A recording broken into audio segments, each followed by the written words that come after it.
Few seconds. Oga fam. Igra protein. More tea, more cafe, gay balaga.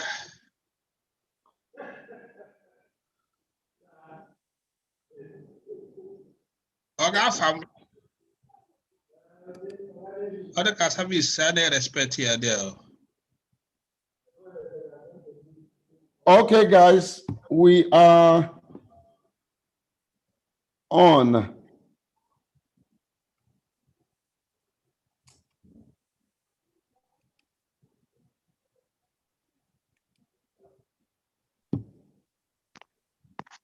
Countdown. 1, 2. David, I'm going to ask you to take intervention just like every other person, and then I'll ask you a question on the basis of that. All right. Good luck, guys. Yeah, I'm going to do what? I'm going to ask you to make intervention. Everyone. Okay. Okay, so we are starting.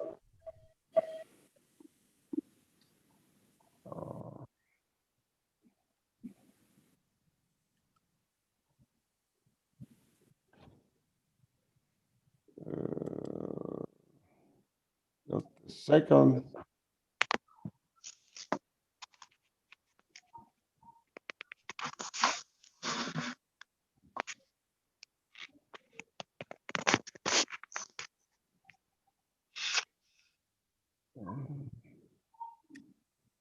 Can you imagine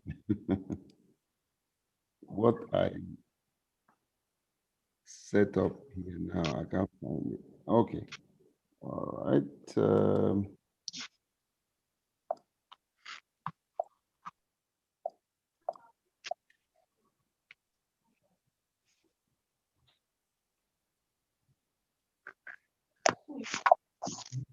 Just looking for my promo.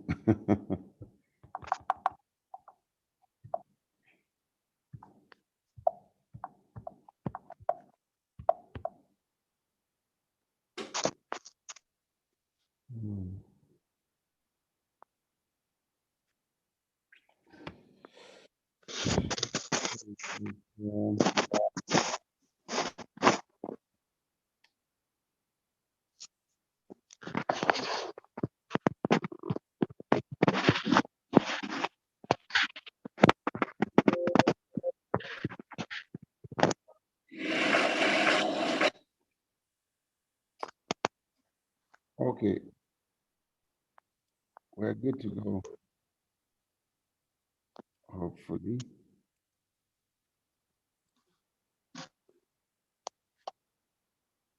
Okay. It's exciting, it's educative, and engaging. Get master information on Wisdom Masterclass webinar, 7 o'clock every Sunday evening with your host, Jake Epele, CEO and founder, the Albino Foundation. Wisdom Masterclass webinar, live on Zoom, Facebook, and other social media platforms. Topics that will stir you up, take you right to the next level. For more information, send email to jake@albinofoundation.org or call 0803 533 5444. That is 0803 533 5444. Get reality on a virtual platform. Join the virtual trade. Don't be told. Get wisdom only on Wisdom Masterclass webinar, poised to take you to the next level. All right. Good evening. Welcome to Wisdom Masterclass. Tonight on the program, I have what I would describe as the election gang for disability inclusion. And joining me tonight, my good friend, Ms. Grace Jerry from Inclusive Friends Association, and also have David O. Anye from ECD, and of course, Ms. Higoziem from Clean Foundation, and then our family team from the Albino Foundation. This team will be talking about what happened in Edo State, and then what we expect to happen in Ondo State. Gentlemen, ladies, welcome to the program. All right, I can hear hopefully, but let's get into the program. And I like to start with, we start ladies first. So I'd like to start with Mrs. Okoro from Clean Foundation. You have 3 minutes to make an intervention.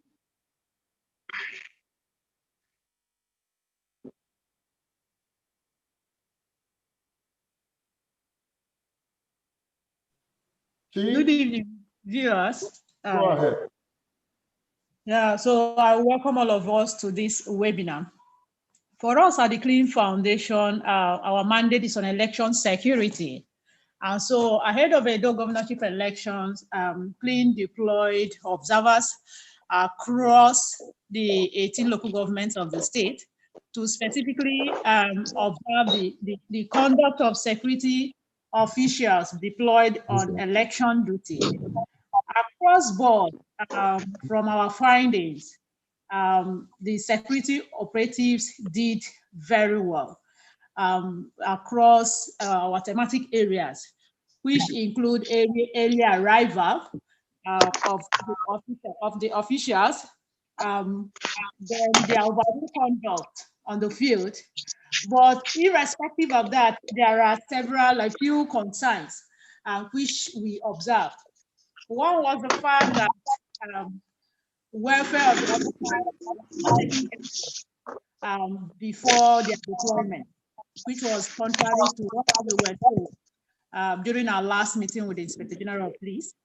And then secondly, it was the fact that some military personnel were seen disturbing the process. What do I mean?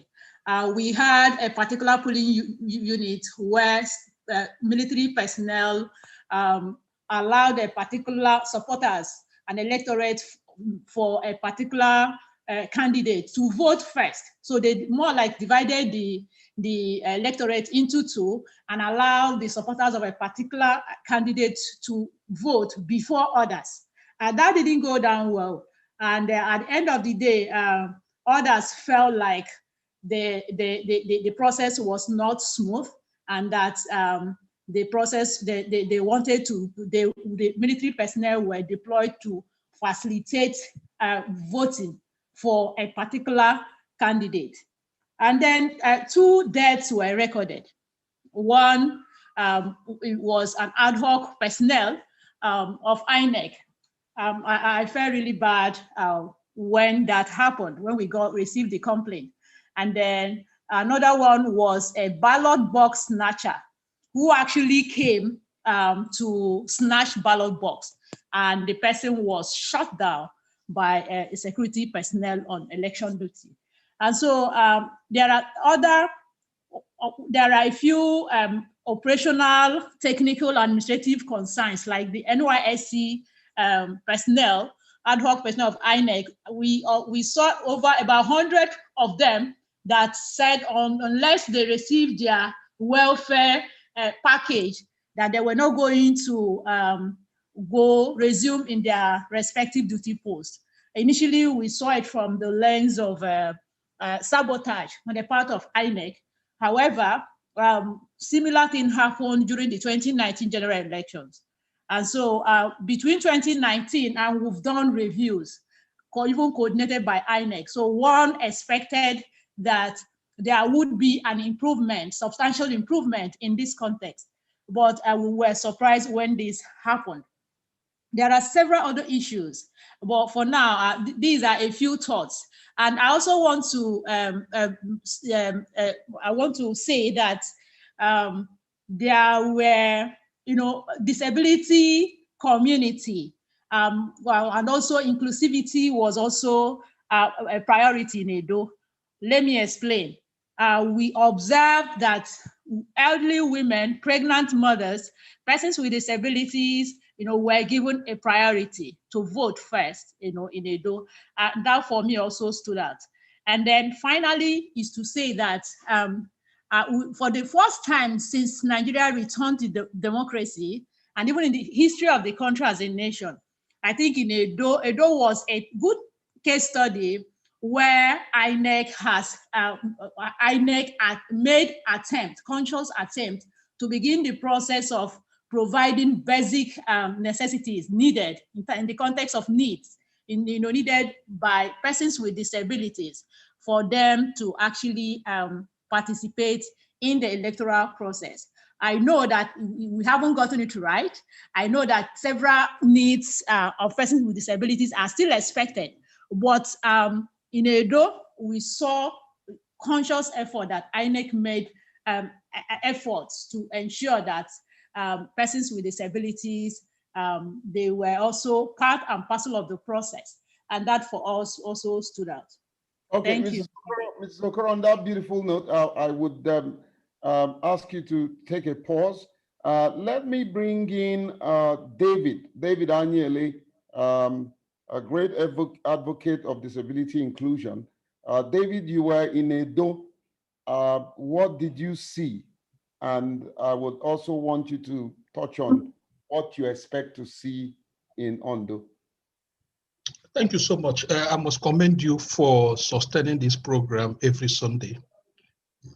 This is the first time I'm participating, and I must encourage that this program be sustained in order to create awareness and sustain the campaign around inclusivity in every area of our lives.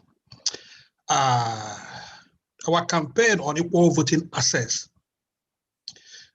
did a pre-election assessment of INEC preparation for Edo election 2020.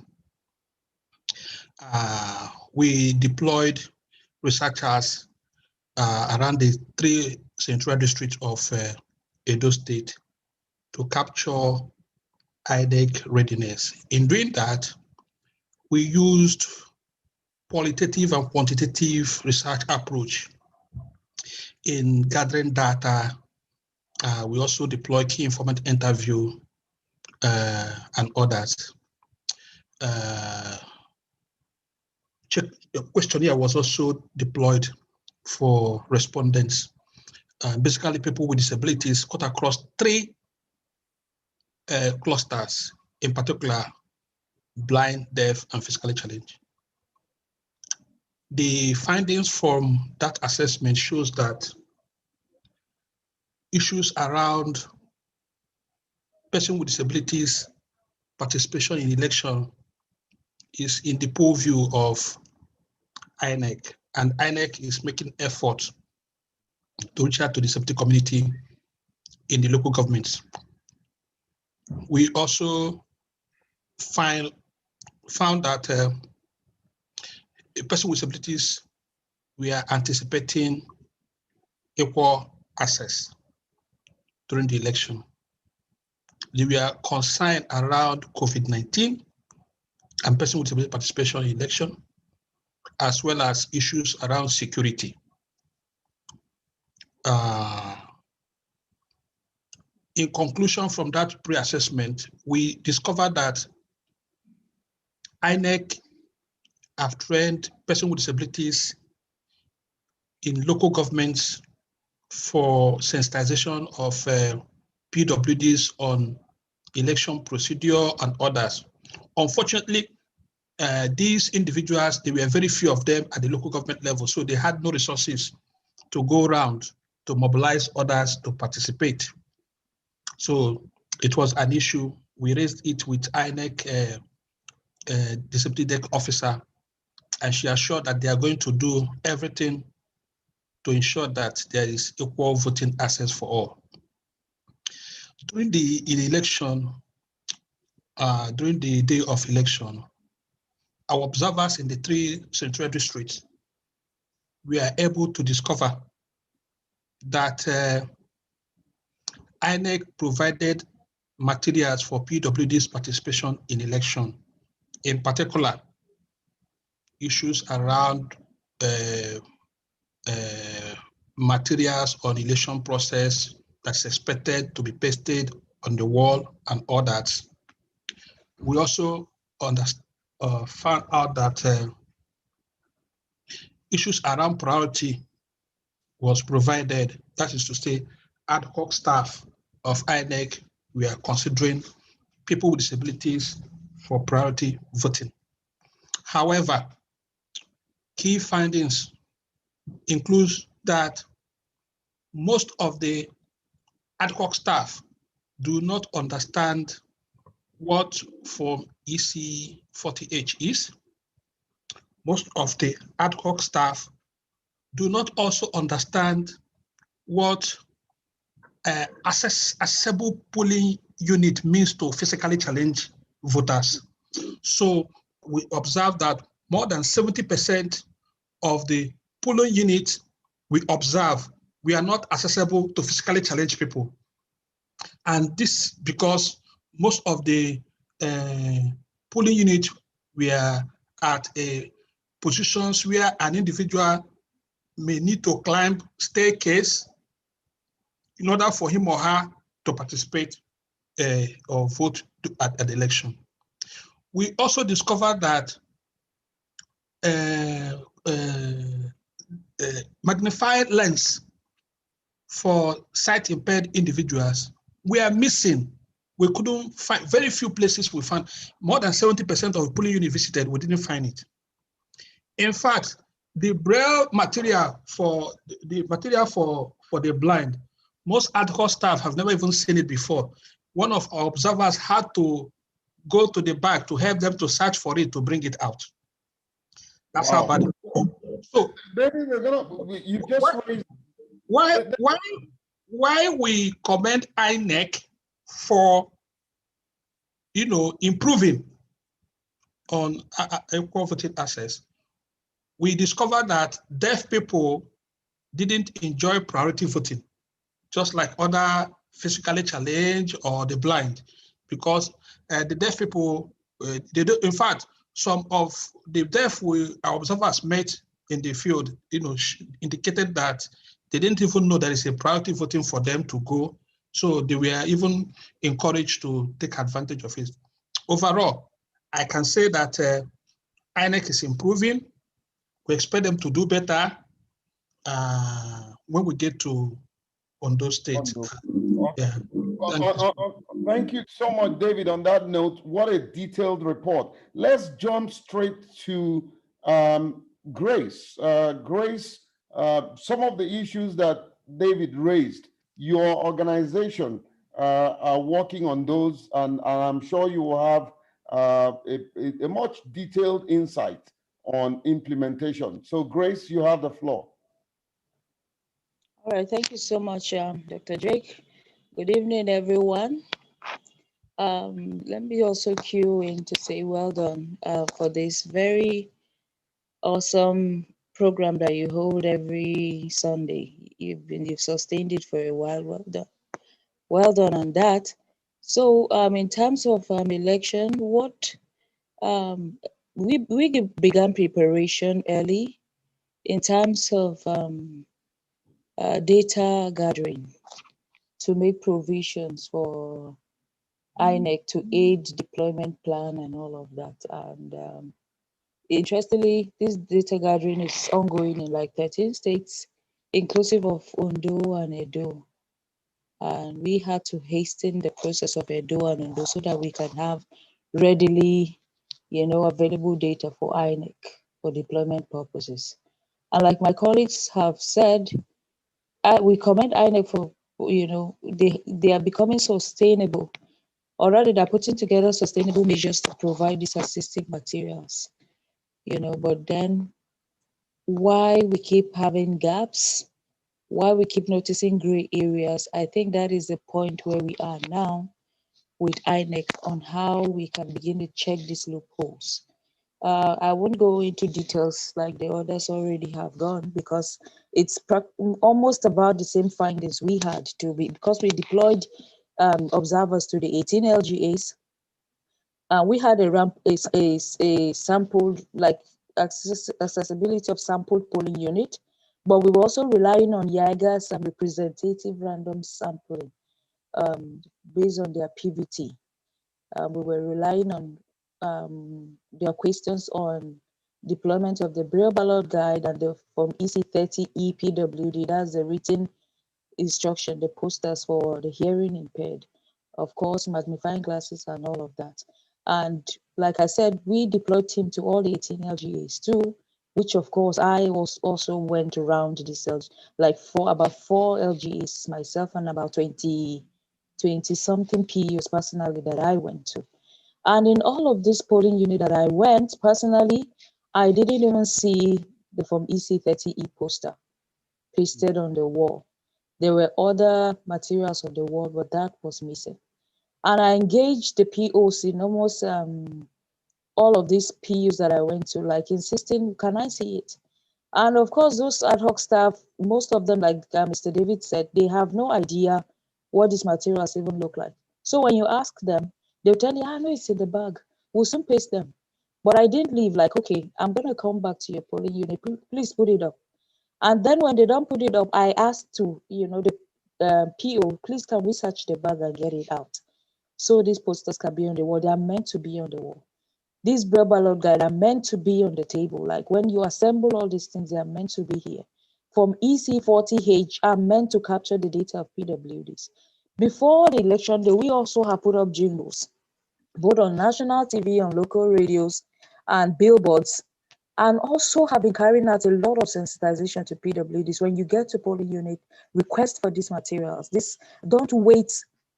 Probably it won't even be given to you, but when you go, since you know that these provisions have been made, ask for it, request for it. So like I said, we didn't see the Form EC30 PWD poster on the walls. Braille ballot guide we saw in very, very few places. Like out of the 29 polling units that I went, I saw in just one polling unit. And it was actually used by the visually impaired people. It was used by a lady, it was used by two men. The only challenge was that I think the dimensions, there was a little bit of problem with the dimensions in terms of the size of the ballot paper itself and the design of the Braille ballot guide. It didn't quite fit in. You have to be very, very careful when you are placing the ballot paper into the Braille ballot guide, or else you will end up printing on another party, or you will spill over into, another party. So those were the observations from those who used it. But then Jaeger's PVT showed us that in about 38% of the polling unit had the Braille ballot guide, which of course for us is still very, very low representation. So for me, yes, provisions have been made, but the challenge that we see is the deployment from the state central bank to the local government, and from the local government to the polling unit. It's from the local government to the polling unit that is where I think there is a challenge, because it doesn't we make this provision, then how come we don't see it?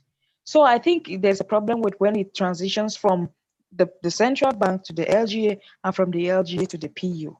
So we need to begin to quickly look at these gaps. And that was one of the things I called INEC's attention to, like almost immediately.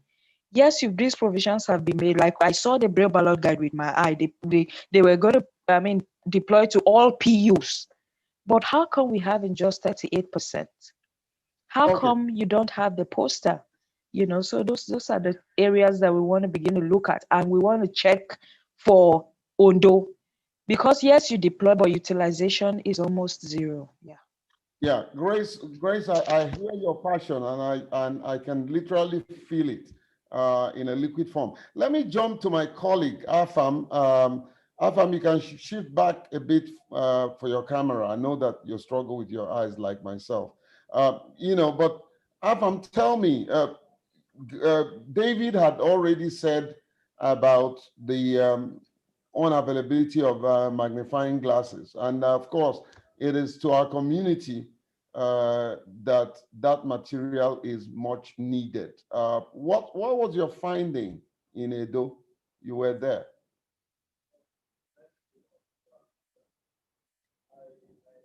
Afam, you're muted. Okay, thank you. I was in Edo, and my observation through the from the few polling units I visited before I went back to the situation room, because I was in the technical team in the situation room. I visited some few polling units within our hotel before the technical session started. I also discovered that before answering your question, I also want to say what I observed before your question. I also discovered high level of vote buying, and this vote buying are done in the presence of security agents. They are not doing anything about it. They won't do anything about it. In their glaring eye, people are canvassing for vote, even at the polling unit that morning, and paying for it. And security agents are not doing anything at all. I also discovered that within the few polling units I observed that morning, I mean, I didn't find sign language interpreter to interpret to the few deaf persons that are in this polling unit. And I thought INEC are supposed to make provision for such interpreter for persons with hard hearing. And to the question you asked, my colleague from Ithaca West said he observed the election in Ithaca West. About 26 persons with albinism voted in the centers he observed, and they did not have any magnifier for them, and they complained bitterly. And I encouraged him to, ask them to do with what they have, because INEC, according to him, he went to ask the INEC officials there. They said they don't have magnifying glasses with them.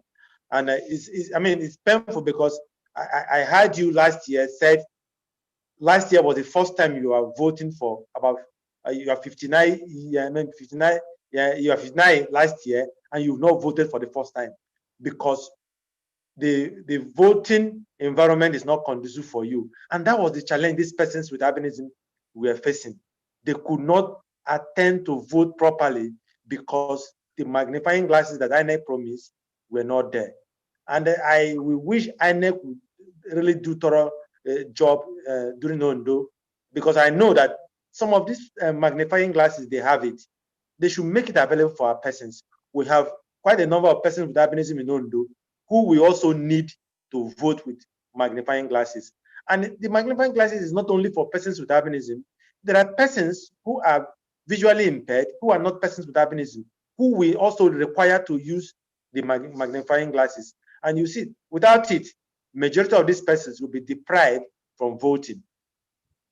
Avam, let me ask you to take a pause on that. I'd like to thank all our attendees who are on the other side of the webinar. If you are just coming in, this is a Wisdom Masterclass. And what we do on this program is to take topical issues, x-ray them, and find lasting solution. So you will have an opportunity to ask these panelists questions about your own take from the presentation that they have made. All right. Somehow, I think due to network, we've lost Grace. Hopefully, she will come back. But let me quickly ask you a few questions, guys, one after the other. Or we may not finish all, and then we go on to the attendees so that they can also make contribution. It's interactive. And those of you who are watching on social media, you can also send us your comment or questions, and I will send it across to the panelists. All right. So David talked about access, talked about data. Mrs. Chigozirim talked about security. Afam talked about persons with albinism and magnifying glasses. My good friend Grace, who had just been timed out, focused on data and, of course, the usage of the resources, the vast resources that INEC deployed that unfortunately they were never used. Okay, so before she comes back, let me begin with David. David, you talked about access and this priority cooking.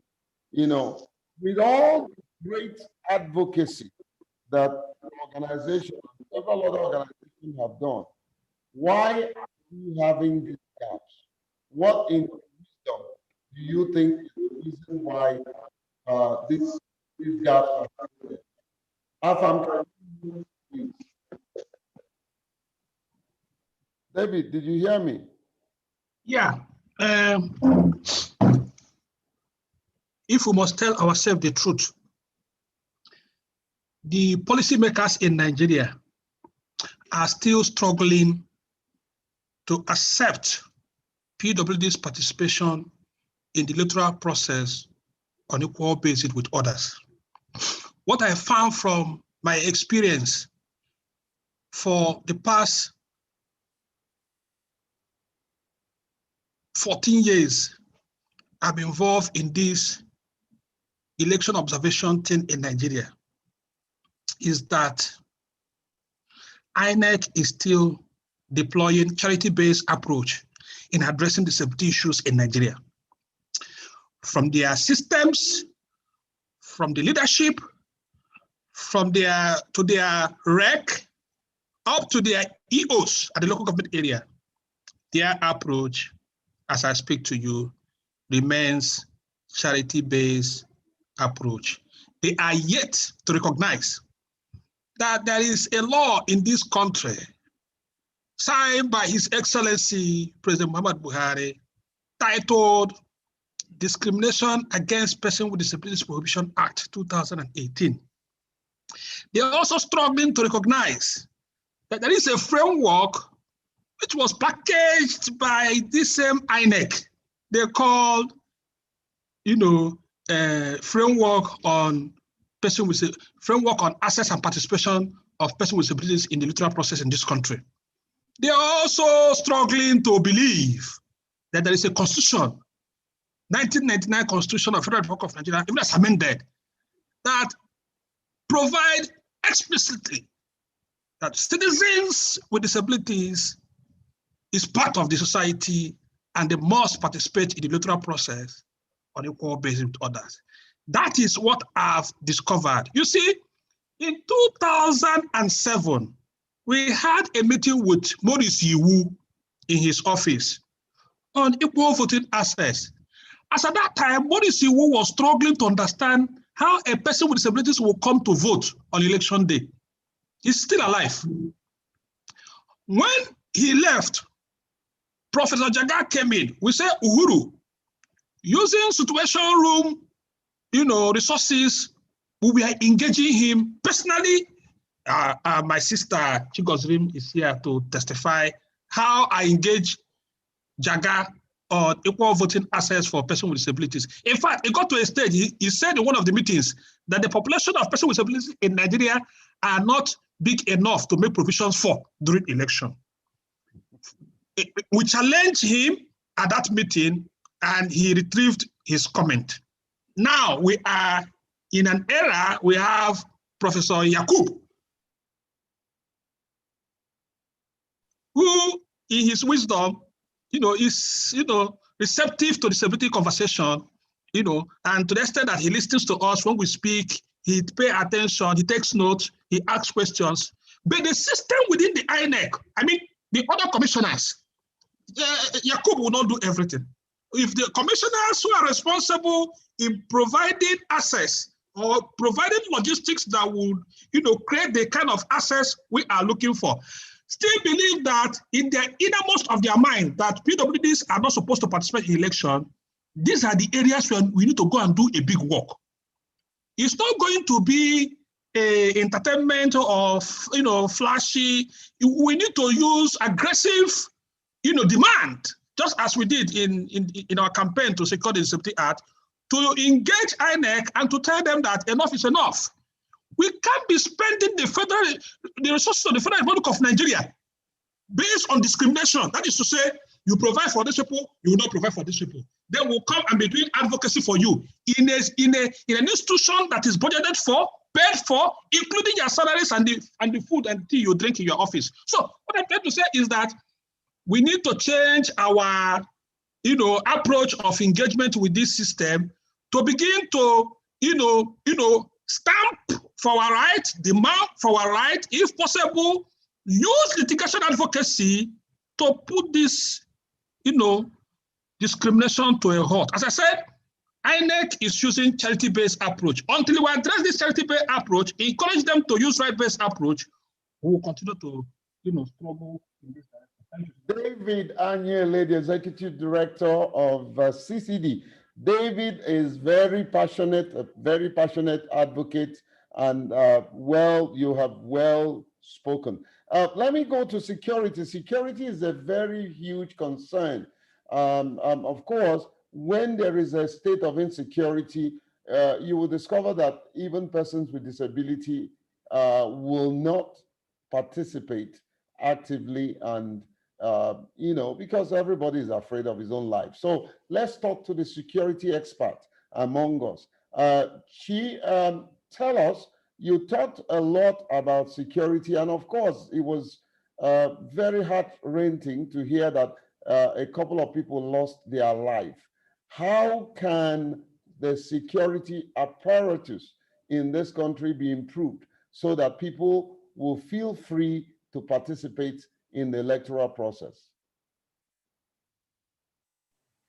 Hello. See, did you get me? Did you hear me? Yes, I did. Go ahead, ma'am.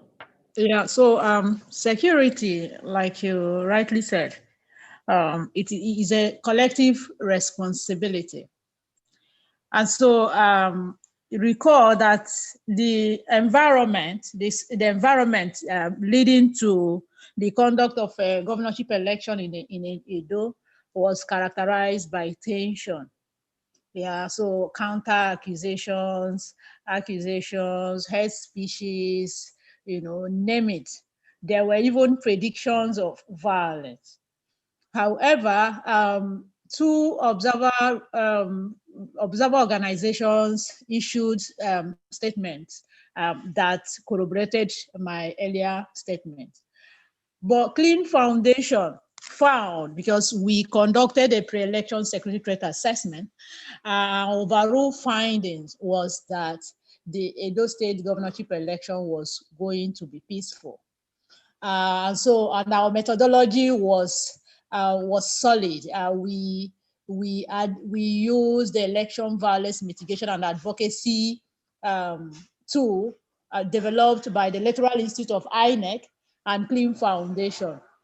And so the tool we started using it since 2016, but prior to 2019 general elections, with support from the European Union, it was reviewed to include emerging concerns. And so that tool, after administering it, Edo State indigenes were optimistic, and they informed us that the election was going to be peaceful, and that happened. However, in the context of overall safety of electorate, even at the various polling units across 18 local governments, it was also observed that security operatives were on top of their work. Recall that earlier I noted that one of the deaths recorded was a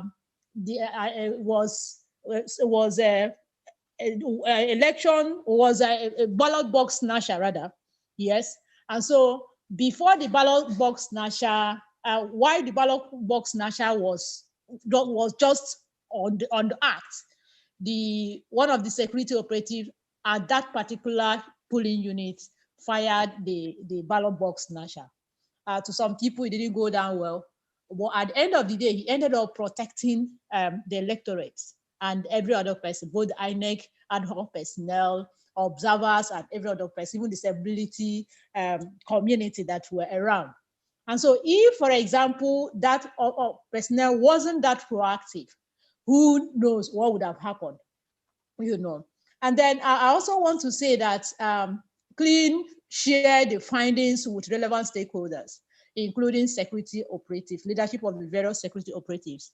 And what we also did beyond sharing with them, we ensured that it was used for their various trainings, and we also ensured that on election day that the hotlines provided by security operatives were we use them to in escalation of complaints, various complaints. We received several complaints that borders on ballot box snatching that could have led to something else. But because it was escalated, and I think for some of them, INEC was and security operative responded timely.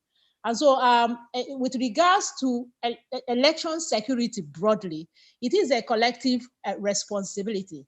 And so for disability community, I think going forward, the findings of the various research work that you have done should also be presented to the leadership of the various security institutions in Nigeria, engage them at that level, and then also use the findings to, to drive robust advocacy. Because at times, one thing I've noticed working in this sector over time is that some of the findings end up in book form, and then it is not used. For example, I know that in 2019, preparation to the general elections, the Albino Foundation, CLEAN Foundation, and Center for Citizens with Disabilities conducted research work, which was the very first of its kind in the history of Nigeria, that was aimed at mapping out the needs of persons with disabilities for their inclusion in the electoral process. As I speak, beyond having those findings, in book form, perhaps maybe release it, because I knew that most of the findings came out late. Yeah, so in terms of using it to engage with relevant stakeholders, that wasn't properly done. And so now in Edo State, INEC tried to implement some of those that were realistic. And, let me put it like that. But going forward, there is need for us to revisit the findings of those research work conducted, and also expand the scope of the conversation to include emerging concerns, because now, we talk about COVID and what have you.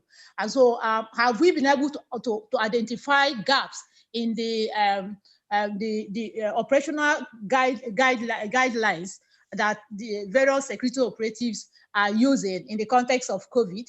Okay. Have we been able... Hold on, just hold your thoughts. I know how passionate you are, and the good work that your organization, especially the department that you head, are doing. But I'm just going to ask my colleague, Afam, in 60 seconds to tell me why Afam, did you try to make contact with INEC and asked why they did not deploy the same magnifying glasses that they've been telling us that they have in large quantity? Why was it not deployed? You have 60 seconds. Afam, your... Okay, thank you for that question. As I was in this situation room, that section, as the complaints were coming, we will receive the complaint and we'll pass it over to somebody who will escalate. And they did call INEC. And INEC reasons, it wasn't cogent, because they claimed that they had the magnifier with their officials in the field. But from the report we received, majority of the alcohol staff don't have the magnifier. But we did escalated the situation to INEC, so it was escalated. Okay, thank you guys. This is Wisdom Masterclass, and if you're watching wherever you're watching, on social media, on Zoom platform, I have what I consider the best of the best in election information gathering. All of them were in Edo, and what you're getting is eyewitness account of observers who were in the field.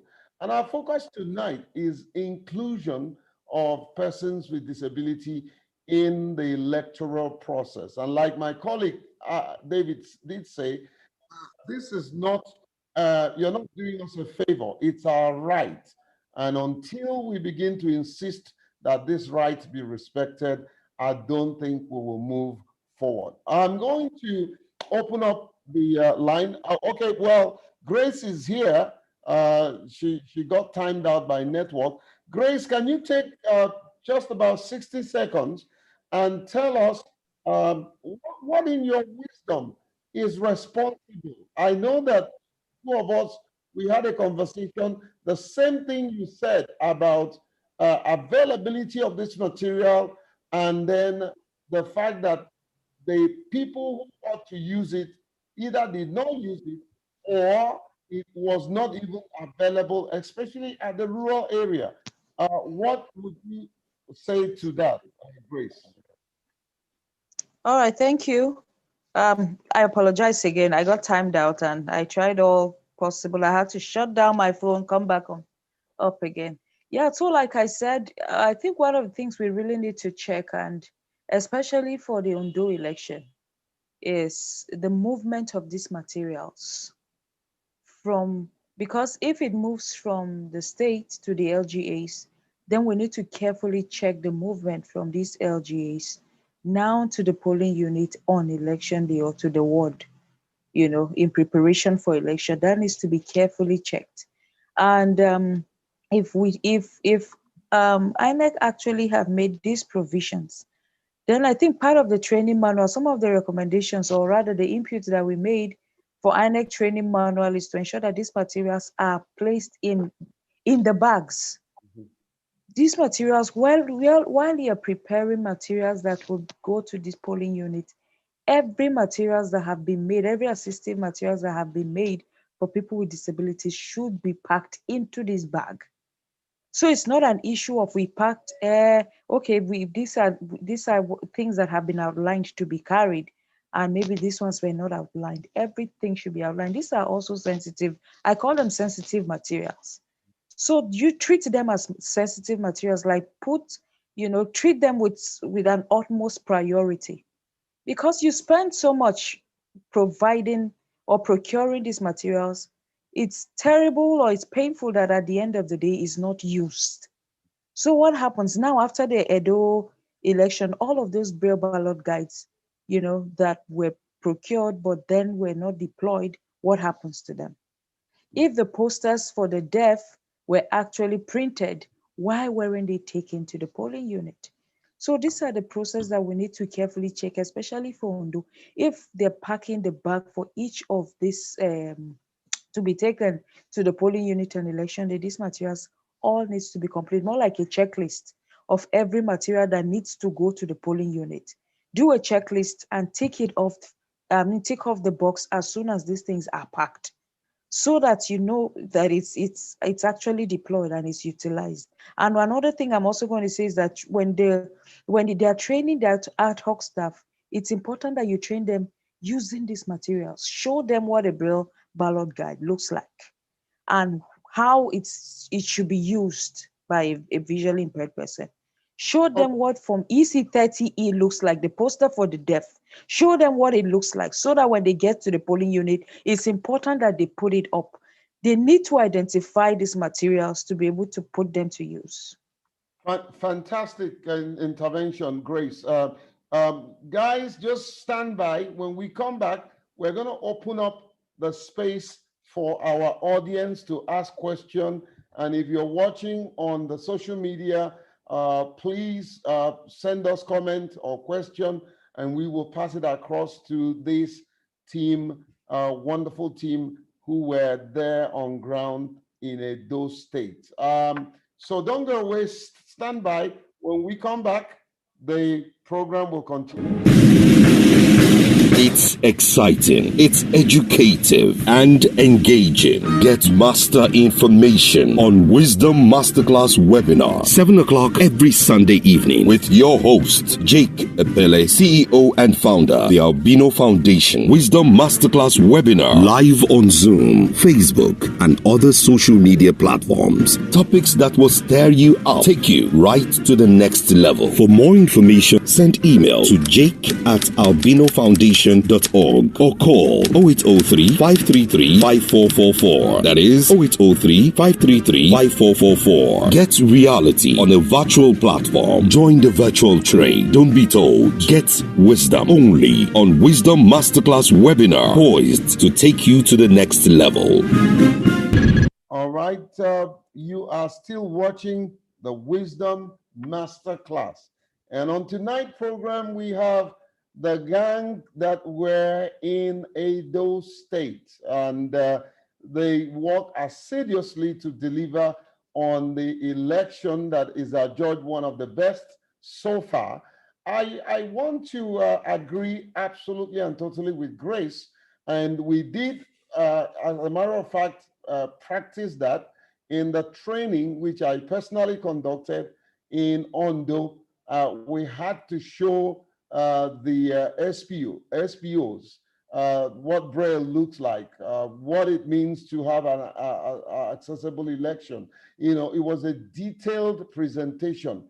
And I also want to say that one of our advocates, Amina Zachary, the Honorable Commissioner, joined me in that training and talked about the fact that many SPOs leaves the material for persons with disability in the bags without bringing it out. She particularly mentioned the fact that the posters must be pasted and all that. So, gentlemen, ladies, I'm going to open up the line for our other our active audience to participate, but also from now on, we have just few minutes to round up.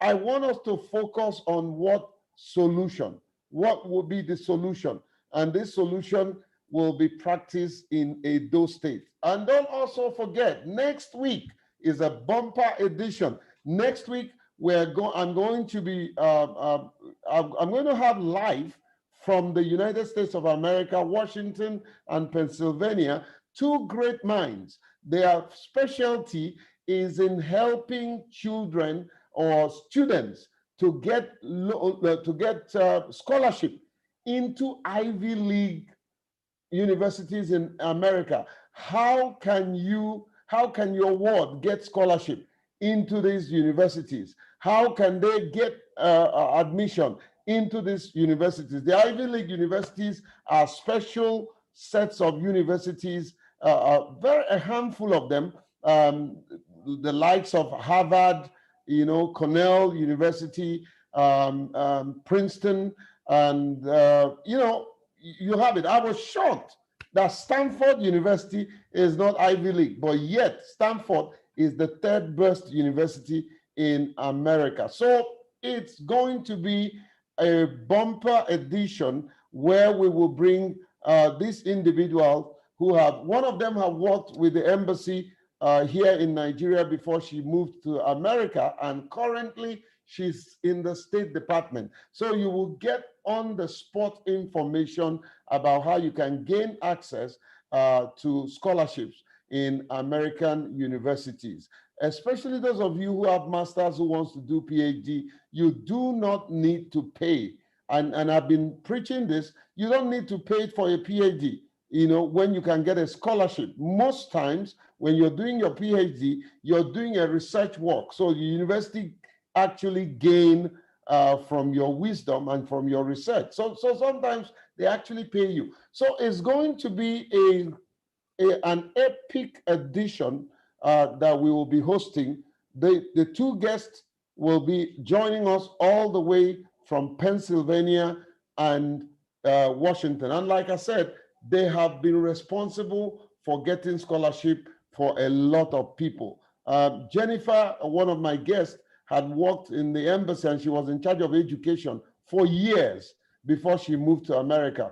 Cece, all the way from Pennsylvania, This gentleman was able to go to school all through in the US with scholarship and was able to get scholarship for all the siblings, all of them, one after the other. So they do have experience, which will be valuable and profitable to you. Please tell everybody, especially students, parents, to make sure they make it a date next week. I've done too much talking and I have a few minutes to go. Now, if you are on the other side of the panel, okay, somebody's already raising their hand.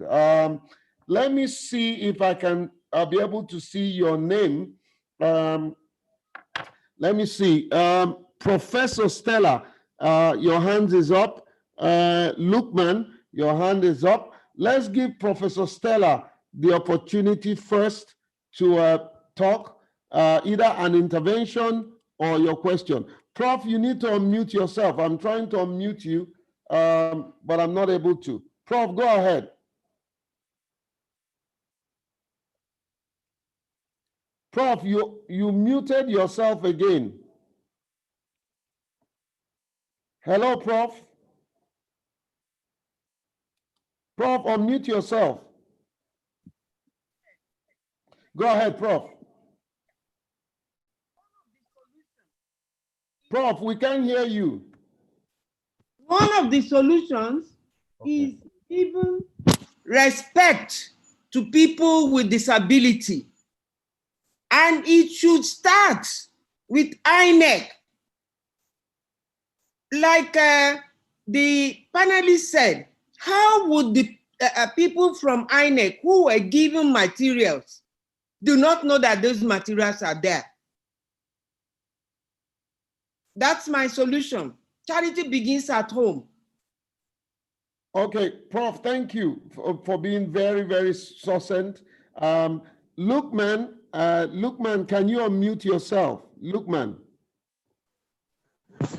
Yeah, good evening, sir, and good evening to the member of the panelists.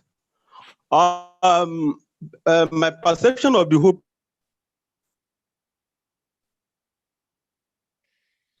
Okay, Lukman. Okay. As far as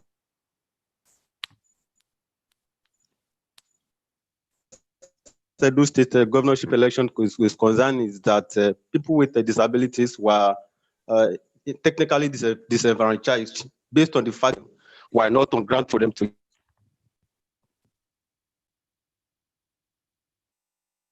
Hello. Yes. Hello, yes. sir. Lukman, we're struggling to hear you, but we know that you did say that we were technically disenfranchised. Yes, my question now goes further that, is there anything the two organization is doing to ensure that the same process did not repeat itself during this forthcoming Ondo State governorship election? What is the Abino Foundation and IFN is doing with INEC to ensure that the process, the situation did not repeat itself? Thank you, sir. Thank you so much, Lukman, my colleague in Oshun office of the Albino Foundation.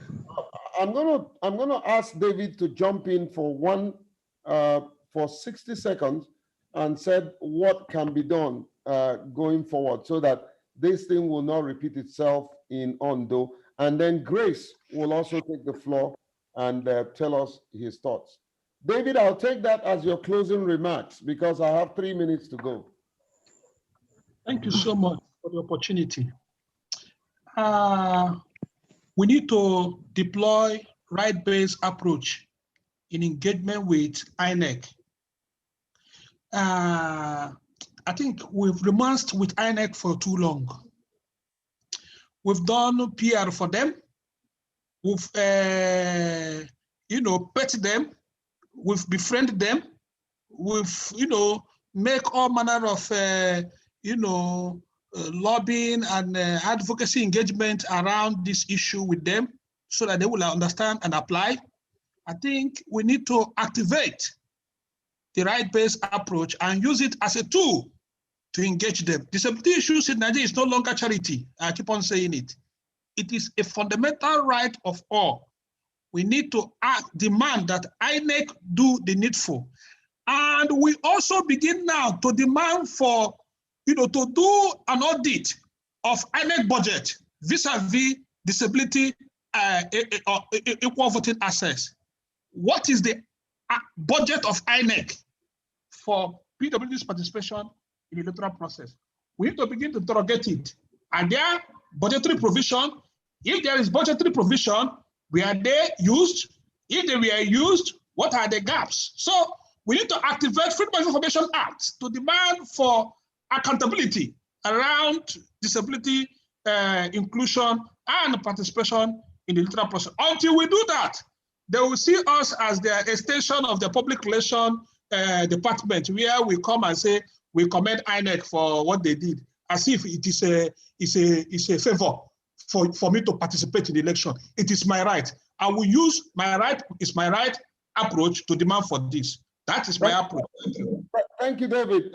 Grace, can you just speak to the issue for 30 seconds? Okay, yeah, thank you so much for the opportunity. I think my intervention also would be that the process is really, really checked. If if INEC says these provisions are made, then I think it's about time we go to see that these materials are really, really procured.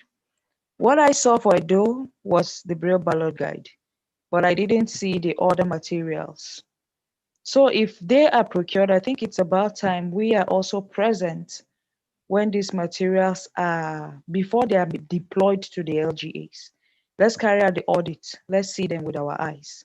And then when it's moved, since we have LGA coordinators too, if the LGA coordinators can also supervise at the LGA level. Yes, it has moved from the state to the LGA, now moving from the LGA to the various wards and to the PU. I think it's about time our own coordinators also coordinate these things at this level. So we are coordinating at every stage, seeing, documenting, taking pictures, making videos, and not rely completely on what we see anymore on social media. If it's deployed, let us see it. Let us audit it. Yeah. Thank you, Grace. Afam, before Chi, Afam, what would be your expectation? What do we do to better the situation?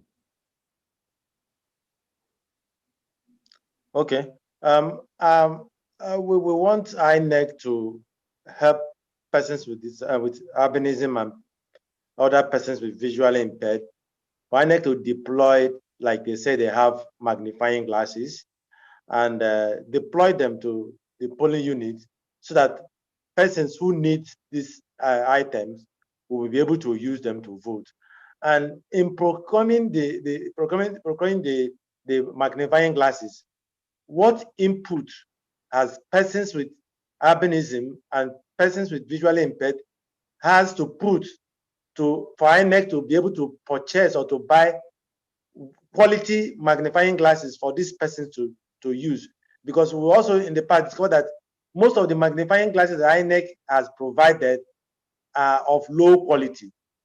These persons who need this quality magnifying glasses need to also have input in purchasing of these magnifying glasses in going forward. Although it's at hand, and probably they might not do much, but we need them to improve in subsequent off-session season election. Anambra is on the corner, and Osun and Ekiti is coming after Anambra.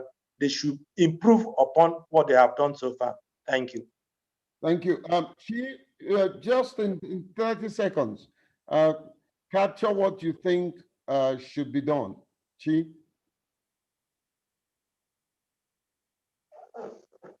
Hello, Chi? Hello? Okay. Looks like she walked away from her place. Well, gentlemen, ladies, somebody has said the time should be... Can you speak for 30 seconds? Okay, for me, listening to everyone, I think there is need for the disability community, the leadership, to meet with the leadership of the INEC to review the outcome of EDO and raise those concerns, and you take it forward. I believe that there's need for demand, but I also believe nothing compares to strategic engagement. It's good that we have a listening INEC chairman. It's also good that under his leadership that we have the disability community. Some of your concerns have been taken care of. However, those core observations that will help to strengthen the processes, participation of persons with disabilities in Ondo should be discussed with the leadership of INEC, and we will take that conversation forward. I think that will be more impactful. If there are concerns from INEC in terms of challenges, considering the short time frame between now and 10th of October, that will be made clear, and then your own concerns will now be constructively tabled. I understand those other challenges and concerns, but consistency is key, lobbying is key, advocacy is key, and strategic engagement at different levels. But engaging with the leadership is key at this stage, so that most of the concerns can be taken care of. If All not, right. Thank you, Chief. My time is up, and I've exceeded by about 4 minutes. And I want to thank my guest, Afam Kasim. Thank you for being part of tonight's broadcast. Mr. David O. Anyele, my good friend, thank you for being part of the broadcast. Chi, thank you. Grace, thank you. And my audience, I said, thank you so much for being consistent and following on this program. I guarantee you I'll get hold of this gang and we will come back to assess what happened in Ondo. But don't forget that next week we are opening up the channel for you to get scholarship for your children, and not just scholarship, but getting them into Ivy League university. I will bring experts from America. Many of them had worked here in Nigeria before they traveled, and they have success testimony. They've all gotten scholarship for people, and they will tell you what to do and what not to do. Thank you for being part of this broadcast. This is where we draw the curtain. And don't forget, next week, join us same time on the show.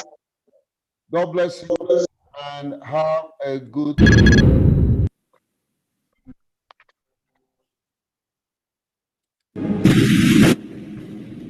Exciting, it's educative and engaging. Get master information on Wisdom Masterclass webinar, 7 o'clock every Sunday evening with your host, Jake Epele, CEO and founder, the Albino Foundation. Wisdom Masterclass webinar, live on Zoom, Facebook, and other social media platforms. Topics that will stir you up, take you right to the next level. For more information, send email to jake@albinofoundation.org. or call 0803 533 5444. That is 0803 533 5444. Get reality on a virtual platform. Join the virtual trade. Don't be told. Get wisdom only on Wisdom Masterclass webinar, poised to take you to the next level. All right.